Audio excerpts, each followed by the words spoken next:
خبروں کی طرف بڑھتے ہیں۔ افغانستان کے وزیر خارجہ امیر خان مقتی نے کہا ہے کہ افغان سرزمین کسی دوسرے ملک کے خلاف استعمال نہیں ہونی چاہیے اور جو کوئی بھی خلاف ورزی کرے گا اس کے خلاف کارروائی کی جائے گی۔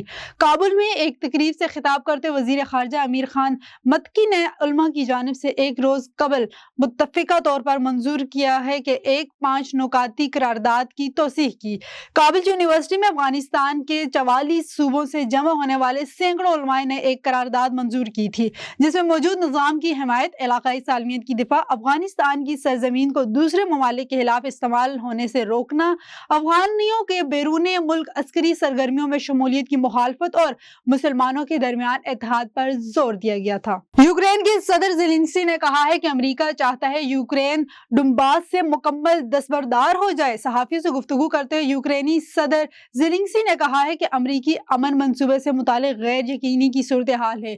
جب تک اس بات کی ضمانت نہ دی جائے کہ روسی فوجی یوکرینی انخلا کے بعد اس علاقے پر قبضہ نہیں کریں گے تب تک ہم کچھ نہیں کہہ سکتے۔ ان کا کہنا تھا کہ روس کے ساتھ امن مذاکرات کے تحت یوکرین اس علاقے سے دستبردار ہو جائے گا۔ روس بھی اس علاقے پر قبضہ چاہتا ہے لیکن ہم ایسا نہیں ہونے دیں گے۔ اگر یوکرین اس طرح کے کسی منصوبے پر بھی متفق ہوا تو اسے عوامی رائے شماری یا انتخابات کے ذریعے توثیق کی ضرورت ہوگی۔ ناظرین، چین کی گرین مصنوعات عالمی منڈی میں تیزی سے ترقی کر رہی ہے۔ اس وقت گرین ٹریڈ چین کی بیرونی تجارت کی ترقی کے لیے ایک اہم محرک کے طور پر ابھر رہی ہے۔ مزید تفصیلات جانتے ہیں بیجنگ سے شاہد افراز خان کی اس رپورٹ میں۔ گرین ٹریڈ چین کی بیرونی تجارت کی ترقی کے لیے ایک اہم محرک کے طور پر ابھر رہی ہے، جس میں ماحول دوست مصنوعات میں مہارت رکھنے والی متعدد کمپنیوں نے بیرون ملک مارکیٹوں میں نمایاں اضافہ رپورٹ کیا ہے۔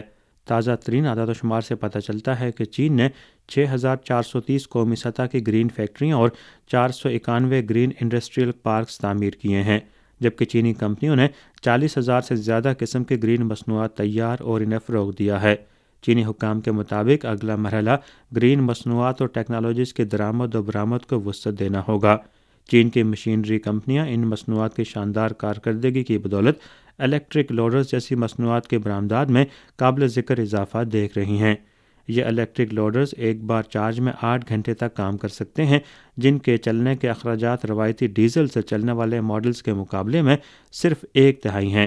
یہ چین کے الیکٹرک ڈرائیو ٹیکنالوجی کی بڑھتی ہوئی پختگی اور استحکام کو ظاہر کرتا ہے۔ چین پرعزم ہے کہ وہ گرین تجارتی قوانین پر عالمی مشاورتوں میں فعال طور پر حصہ لے گا اور اپنے کاروباری اداروں کی گرین اور کم کاربن ترقی کی صلاحیتوں کو مزید فروغ دے گا۔ چین نے توانائی کی ترقی میں ماحول دوست پہلو کو ہمیشہ نمایاں فوقیت دی ہے، جس کے گزرتے وقت کے ساتھ نمایاں ثمرات برآمد ہو رہے ہیں۔ Shahid Afraz Khan, A1 TV، Beijing.